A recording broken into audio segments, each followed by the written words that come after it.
साथियों, आउटसोर्स की आवाज फेसबुक पेज पर आपका स्वागत है।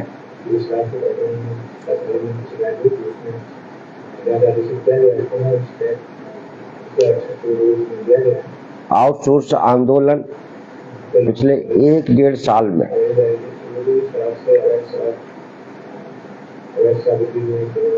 चर्चा का विषय बना है। आप सब लोग इस आंदोलन से जुड़े हुए लोग हैं। यह आंदोलन आपके भविष्य को सुरक्षित कराने वाला आंदोलन है, इसलिए आप इस आंदोलन के महत्व को बहुत अच्छी तरीके से समझते हैं। आप आज की इस लाइव चर्चा को अधिक से अधिक शेयर करें और आउटसोर्स की आवाज पेज को फॉलो करें। यह पेज आपके भविष्य को, आपकी नौकरी को सुरक्षित कराने में महत्वपूर्ण भूमिका अदा करेगा आने वाले दिनों में। इसलिए जितनी भी चर्चाएं होंगी, जो भी चर्चाएं होंगी, वो इसी पेज के माध्यम से आप तक पहुंचेंगी और हम भी आपसे जब जरूरी होगा उस वक्त आपसे इस पेज के जरिए ही चर्चा करेंगे। तो साथियों, इस चर्चा को शेयर करें और पेज को फॉलो करें। पिछले 2-3 दिन के अंदर कुछ महत्वपूर्ण घटनाक्रम सामने आए हैं। कई तरह की चर्चाएं भी सोशल मीडिया पर शुरू हुई हैं। क्योंकि यह आउटसोर्स आंदोलन सोशल मीडिया पर ही विकसित हुआ है और यही सबसे बड़ा प्लेटफॉर्म है, इसलिए सोशल मीडिया पर ही अपन इस आंदोलन के हर पहलू पर चर्चा करेंगे। यह समुचित सबसे अच्छा माध्यम है, सबसे अच्छा मंच है। मैं चर्चा शुरू कर रहा हूं, मैं बातचीत शुरू कर रहा हूं। कल विश्वकर्मा जयंती के कार्यक्रम के अवसर पर बीएमएस के लोकप्रिय नेता, मध्य प्रदेश के मजदूर कर्मचारी आंदोलन के चर्चित नेता रहे सुल्तान सिंह शेखावत जी के भाषण से, और इसी दिन हमारे ऑल डिपार्टमेंट आउटसोर्स संघर्ष मोर्चा के प्रतिनिधि कर्मचारी कल्याण परिषद के अध्यक्ष रमेश शर्मा जी से भी मिले हैं। उन्होंने भी जो हमारे प्रतिनिधियों को जो आश्वासन दिया है, वह आश्वासन, वह भरोसा और शेखावत जी का भाषण लगभग एक जैसा है। कल एक बात तो साफ हो गई कि जो हम लोग पिछले 1-1.5 साल से लगातार जो बात कह रहे थे कि सरकारी दफ्तरों में काम करने वाले सबसे अधिक कर्मचारी आउटसोर्स कर्मचारी हैं और इन्हीं की दम पर सारे विभाग काम कर रहे हैं, सारे सरकारी विभाग चल रहे हैं। कल शेखावत जी ने यह बात स्वीकार की और उन्होंने अपने भाषण में कहा कि एमपीबी सहित सरकारी विभागों में काम करने वाले 2.5 लाख से अधिक आउटसोर्स कर्मचारी महत्वपूर्ण काम करते हैं। इनके साथ, इनके लिए सरकार कुछ सोच रही है और कुछ करेगी आने वाले दिनों में। ये 2.5 लाख की संख्या जो उन्होंने बताई है, हमारे लोग भी ये 2.5 लाख की चर्चा करते हैं। दरअसल ये संख्या 2.5 लाख नहीं है, ये संख्या 10-12 लाख है। इस 2.5 लाख में जिनको शामिल किया गया है वह है कंप्यूटर ऑपरेटर, और एमपीवी के आउटसोर्स कर्मचारी। बाकी पूरा क्लास 4 जो अलग अलग विभागों में काम करता है, जो केंद्र और राज्य सरकारों की योजनाओं में काम करते हैं आउटसोर्स कर्मचारी, वो 2.5 लाख में शामिल नहीं है।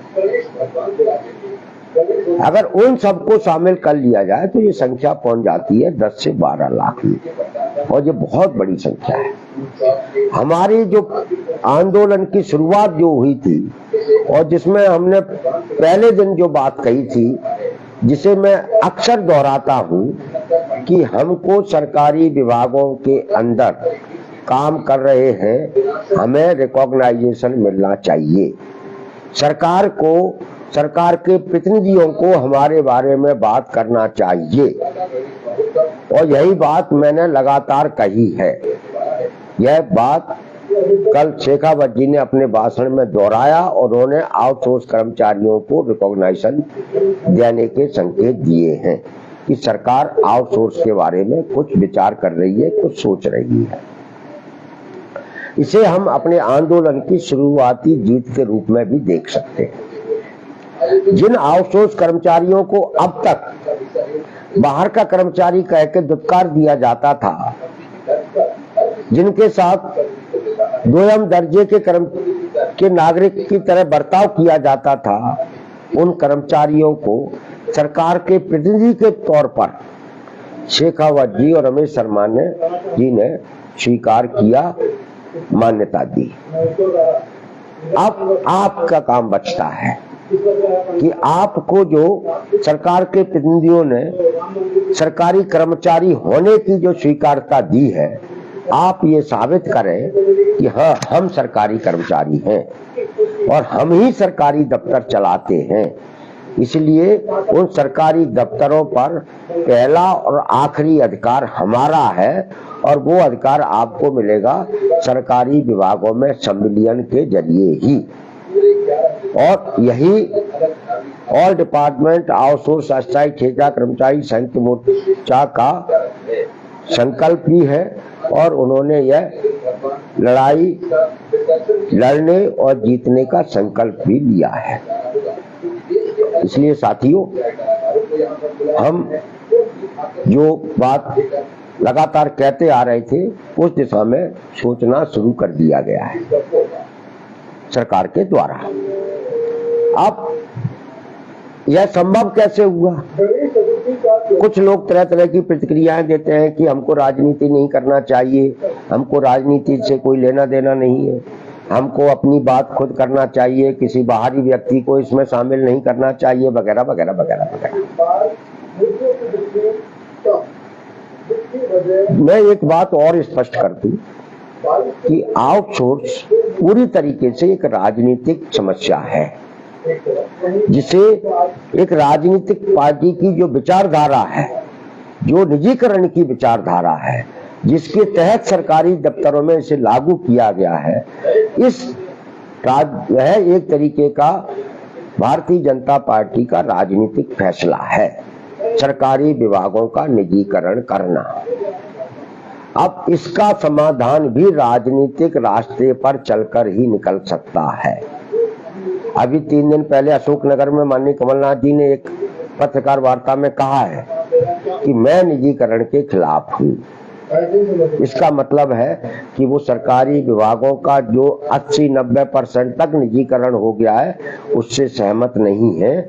जब वो सहमत नहीं है तो इसका मतलब ये है कि सरकारी विभागों के निजीकरण के खिलाफ संघर्ष आने वाले दिनों में और भी तेजी से बढ़ेगा और यह अपने चरम पर पहुंचेगा। अब जब सरकारी क्षेत्रों के निजीकरण के खिलाफ संघर्ष होगा तो उसका फायदा किसको मिलेगा? उसका फायदा मिलेगा जो वर्तमान में सरकारी दफ्तरों में काम कर रहा आउटसोर्स कर्मचारी है, वो चाहे कंप्यूटर ऑपरेटर है, वो चाहे व्यावसायिक शिक्षक है, चाहे वो निर्वाचन में काम करता है, चाहे वो स्वास्थ्य विभाग का सपोर्ट स्टाफ है, चाहे रोगी कल्याण समिति का कर्मचारी है, चाहे वो सहकारिता में काम करता है, चाहे वो मंडियों में काम करता है, चाहे वो डायल 100 चलाता है, चाहे एम्बुलेंस 108 में काम करता है, चाहे किसी भी जगह, चाहे दुग्ध संघ में वो काम करता है, चाहे वो वैक्सीन का काम करता है स्वास्थ्य विभाग में, वो भी आउटसोर्स अस्थायी ठेका कर्मचारी है। जब सरकारी विभागों का निजीकरण रुकेगा तो इसके खिलाफ आंदोलन होगा, तो उसका फायदा इन्हीं कर्मचारियों को मिलेगा जो इस समय सबसे असुरक्षित नौकरी कर रहे हैं। और इस आंदोलन के जरिए ही नौकरियों में सुरक्षा और सम्मानजनक वेतन की लड़ाई को लड़ा और जीता जा सकता है। ये मेरा अपना स्पष्ट मानना है। माननीय शेखावत जी ने कल विश्वकर्मा जयंती के कार्यक्रम में भाषण देते हुए उन्होंने सरकार का एक परिपत्र दिखाया कि सरकार ने आपके लिए ये बातें कही हैं। वो मिनिमम वेज को रिवाइज करने की भी बात कह रहे थे। वो जो परिपत्र दिखा रहे थे, वो परिपत्र ये था कि हर कर्मचारी को, हर मजदूर को जो सरकार द्वारा तय न्यूनतम वेतन है वो मिलना चाहिए। हर कर्मचारी को, हर मजदूर को, हर अस्थायी कर्मचारी को, ठेका कर्मचारी को साप्ताहिक अवकाश, मातृत्व अवकाश का सुविधा मिलना चाहिए। वो परिपत्र में स्पष्ट, और ये आज का कानून नहीं है, ये देश आजाद हुआ है उससे पहले का कानून है। 8 घंटे काम का कानून, साप्ताहिक अवकाश का अधिकार कर्मचारी मजदूर वर्ग ने बड़े संघर्षों के बाद जीता है। लेकिन दुर्भाग्य की बात है कि मध्य प्रदेश के अंदर हमारे इस 8 घंटे काम के अधिकार को, साप्ताहिक अवकाश के अधिकार को, मातृत्व अवकाश के अधिकार को आउटसोर्स प्रथा लागू करके छीन लिया गया। और हमारे मुख्यमंत्री जी खुद तमाम सारे कार्यक्रमों में, जो कर्मचारियों कार्यक्रम करते हैं उनमें भाषण देते हैं कि हमने मातृत्व अवकाश की सुविधा दे रहे हैं आपको। ये भाई कौन सी सुविधा छीनी किसने थी? ये सुविधाएं इसी 15-18 साल के अंदर मध्य प्रदेश में काम करने वाले लोगों से छीन ली गई। उन्हें न्यूनतम वेतन का अधिकार नहीं बचा, उनके पास साप्ताहिक अवकाश का अधिकार नहीं बचा, और तो और मातृत्व अवकाश का अधिकार नहीं बचा। यहाँ तक कि ये छोटी सी पगार लेने वाले, छोटा सा वेतन लेने वाले हमारे आउटसोर्स अस्थायी ठेका कर्मचारियों के वेतन से जीएसटी तक काटी जाती है, जो केंद्र और राज्य सरकार के पास जाती है। मोदी जी प्रधानमंत्री जी है हमारे देश के, जो बहुत अच्छा भाषण देते हैं, बड़ा भाषण देते हैं। उन्होंने कभी ये नहीं बोला कि हम मध्य प्रदेश के 6-7-8 हजार रुपए तनख्वाह लेने वाले आउटसोर्स कर्मचारियों से के वेतन से जीएसटी हम नहीं लेते, हमारी जीएसटी उनको वापस कर दी जाए। कभी बोला उन्होंने? नहीं बोला। क्यों नहीं बोला भाई? ये तो उनको पता है ना, ये शिवराज सिंह को भी पता है। तो जो सरकार हम तुच्छ से वेतन पर काम करने वाले आउटसोर्स कर्मचारियों के वेतन से जीएसटी ले रही हो, वह सरकार कितनी अमानवीय हो सकती है कामगारों के प्रति, कर्मचारियों के प्रति, इसका अंदाजा आप लगा सकते हैं। खैर जो भी है, हमारी लड़ाई सरकार से इस बात की है, हमारा संघर्ष इस मुद्दे को लेकर है कि ये सरकारी विभागों में जो अब तक का सबसे अन्यायकारी आउटसोर्स कल्चर, ठेका कल्चर लागू किया गया है, ये समाप्त होना चाहिए। और यह समाप्त हो सकता है, यह समाप्त कराया जा सकता है सभी विभागों के अन्याय के शिकार कर्मचारियों की एकता से ही, और एकजुट संघर्ष से ही ये संभव हो सकता है। हमने ऑल डिपार्टमेंट आउटसोर्स मोर्चा बनाकर इसकी शुरुआत की है, जिसके बाद ही पहली बार मध्य प्रदेश में पिछले 1-1.5 साल में आउटसोर्स कर्मचारियों की जितनी खबरें छपी हैं, जितना उन्हें मीडिया में स्थान मिला है, जितना नेता इसके बारे में बोलने लगे, इससे पहले कभी नहीं बोले। क्यों बोले हैं? क्योंकि सरकार भी डर गई है कि अगर सारे विभागों का आउटसोर्स कर्मचारी अगर एकजुट हो गया तो वो कुछ भी कर सकता है। तो ये बहुत बड़ी ताकत है, ये 10-15 लाख की ताकत है। और मध्य प्रदेश में 10-15 लाख मतलब 60 लाख वोट और उनके प्रभाव वाले वोट यानी 1 करोड़ वोटों पर असर करने वाली मैन पावर सरकारी दफ्तरों में, सहकारिता में, नगरीय निकाय में, सरकारी विभागों में काम करने वाला अस्थायी ठेका आउटसोर्स कर्मचारी है जो 1 करोड़ वोटों को प्रभावित करता है। और मध्य प्रदेश में सरकार बनाने और बिगाड़ने का निर्णय और ताकत अगर किसी के पास है तो इसी आउटसोर्स अस्थायी ठेका कर्मचारी के पास है। मैं लगातार आपसे ये बात कहता हूं कि आप अपनी इस ताकत को समझिए और फिर देखिए आपके साथ कैसे न्याय नहीं होता। जिस दिन आप अपनी इस ताकत का एहसास हुकूमतों को करा देंगे उस दिन मध्य प्रदेश से आउटसोर्स ठेका अस्थायी प्रथा हमेशा हमेशा के लिए खत्म हो जाएगी और आप लोगों का भविष्य सुरक्षित हो जाएगा। इसलिए साथियों, मैं आज पुनः भले ही थोड़े कार्यक्रम करके इन छोटे छोटे कार्यक्रमों के जरिए हमने 1.5 साल में जो संघर्ष विकसित किया है, यह संघर्ष अब आने वाले दिनों में अपने चरम पर पहुंचने वाला है।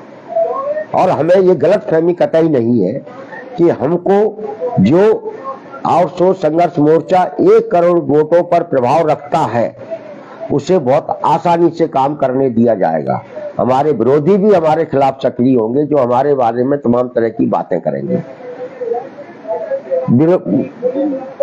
जो दूसरे कर्मचारी श्रमिक संगठन है वो भी अपने अपने स्तर पर इस आंदोलन को विकसित होने से रोकने की कोशिश करेंगे, लेकिन इसके बावजूद भी हम लोगों ने को ये तय करना होगा क्योंकि ये आपके भविष्य की लड़ाई है, आपके जीवन की लड़ाई है, आपके बच्चों के भविष्य की लड़ाई है। इसलिए इस लड़ाई को आपको किसी की टीका टिप्पणियों की परवाह किए बगैर इसे लड़ना पड़ेगा। और इसलिए हम लोगों ने जो 10 सितंबर को भोपाल से जो घोषणा की थी कि हम अगर सरकार ने आउटसोर्स महापंचायत बुलाकर इस अन्यायकारी, अब तक की सबसे अन्यायकारी, जिसने 10-12 लाख युवकों को गुलाम जैसी जिंदगी जीने पर मजबूर किया है, इसे खत्म नहीं करते हैं सरकार तब तक हम इस लड़ाई को लड़ेंगे। और इसलिए हमने घोषणा की थी कि हम भोपाल में भी 2-3-4 बार हो चुके, हम लगातार सरकार को ज्ञापन दे रहे हैं। पहली बार ऐसा हुआ है कि मध्य प्रदेश में आउटसोर्स कर्मचारियों ने खुद मुख्यमंत्री जी को हजारों ज्ञापन दिए। 6 अगस्त 10 सितंबर को तो हम लोगों ने पुलिंदा ज्ञापनों का दिया है उनको, जो उन्होंने शायद रद्दी की टोकरी में फेंक दिए होंगे, इसलिए आज तक जवाब नहीं आया उनका। जो सरकार वंचितों के, पीड़ितों के ज्ञापन नहीं पढ़ती, उनके जवाब नहीं देती, उस सरकार से आप कैसे कोई उम्मीद कर सकते हैं। खैर, हम लोगों ने 10 सितंबर को भोपाल से 3 बड़े अनाउंसमेंट किए थे। नंबर 1 कि हम मध्य प्रदेश जो देश का दिल है, जहां से पूरी दुनिया जुड़ी हुई है, इस दिल के अंदर रहकर हम अपने साथ अन्याय नहीं सहेंगे। इसलिए हमने ये घोषणा की थी, पूरी कोर कमेटी ने चर्चा करके ये तय किया था कि हम मध्य प्रदेश में रेल रोको आंदोलन चलाएंगे, जिसकी शुरुआत रतलाम से 8 अक्टूबर को की जाएगी। अगर सरकार ने 7 अक्टूबर तक आउटसोर्स की महापंचायत बुलाकर इसके बारे में अगर ठोस निर्णय ले लिया तो हम अपने रेल रोको आंदोलन को स्थगित कर देंगे। और अगर ऐसा निर्णय नहीं लिया तो 8 अक्टूबर को रतलाम में हम रेल रोकेंगे, पूरी ताकत के साथ रोकेंगे, जहां पूरे मालवा के जिलों के आउटसोर्स कर्मचारी तक दिन भर चलेगा। उसके बाद दूसरा रेल रोको हमारा कटनी में होने वाला है, वो भी बहुत बड़ा जंक्शन है, वहां से पूरे कई प्रदेशों के लिए ट्रेनें गुजरती है। हम कटनी में भी रेल रोको करेंगे। इसी तरीके से इटारसी, जो चारों दिशाओं में जहां से ट्रेनें जाती है, हम इटारसी में भी रेल रोको करेंगे। और ये रेल रोको करने का पीछे हमारा जो मकसद है, वो मकसद सरकार को तो चेताना है ही, हमें उस जनता को भी यह बताना है जो इस समय नेताओं के भाषण सुन रही है, नेताओं के वादे सुन रही है, उस जनता को यह बताना है कि मध्य प्रदेश के सरकारी दफ्तर 70-80% तक बेच दिए गए हैं, जिसकी बात इन चुनाव में नहीं हो रही है। अगर सरकारी दफ्तर जब बिच गए हैं तो आपके घर के अंदर रोजगार का इंतजार कर रहा आपका बेटा नौकरी कहां पाएगा। यानी कि मध्य प्रदेश के अंदर सरकारी नौकरी पूरी तरीके से खत्म कर दी गई है।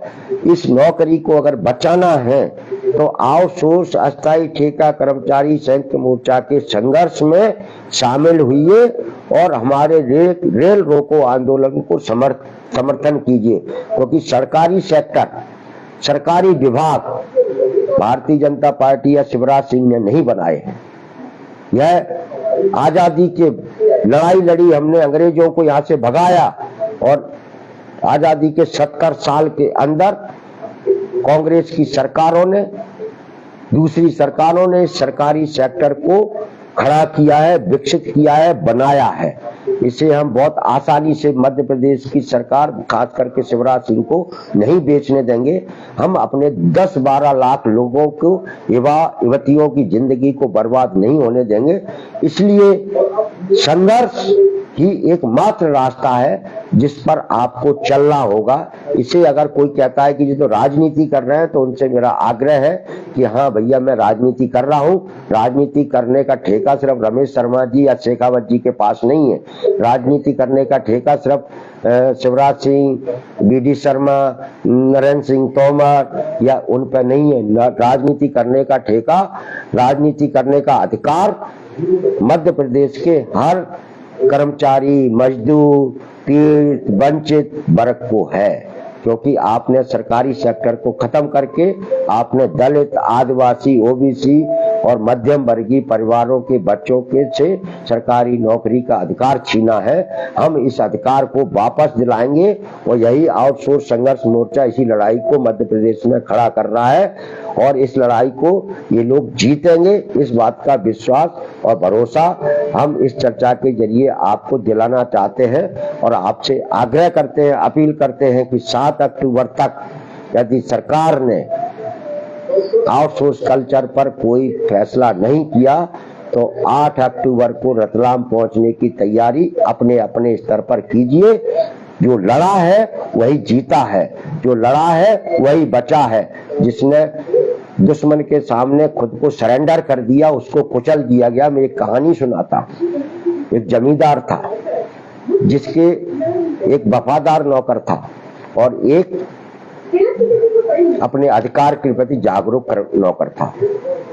जो अधिकारों के प्रति जागरूक नौकर था वो अब जमींदार से सवाल करता था।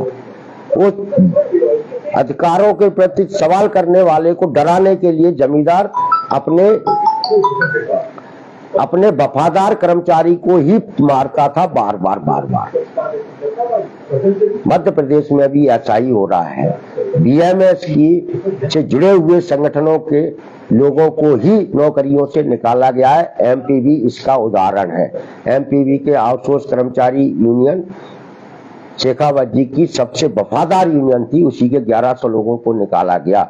लेकिन जो लोग हमारे साथ संघर्ष कर रहे हैं उनको छू नहीं पाए। वो उल्टे हमने जिन जिन सवालों को उठाया उन सवालों का कहीं ना कहीं समाधान निकला। इसलिए सत्ता की चापलूसी करना, सत्ता के पिछलग्गू बनने की मानसिकता से ऊपर उठकर आउटसोर्स कल्चर समाप्त कराने की लड़ाई को लड़िए, विकसित कीजिए, अपने भविष्य को बचाइए। इसी के साथ मैं आज की चर्चा, आज की बातचीत यही समाप्त करता हूँ। हमें उम्मीद है कि आप 8 अक्टूबर को रतलाम की तैयारियां शुरू करेंगे आज से ही।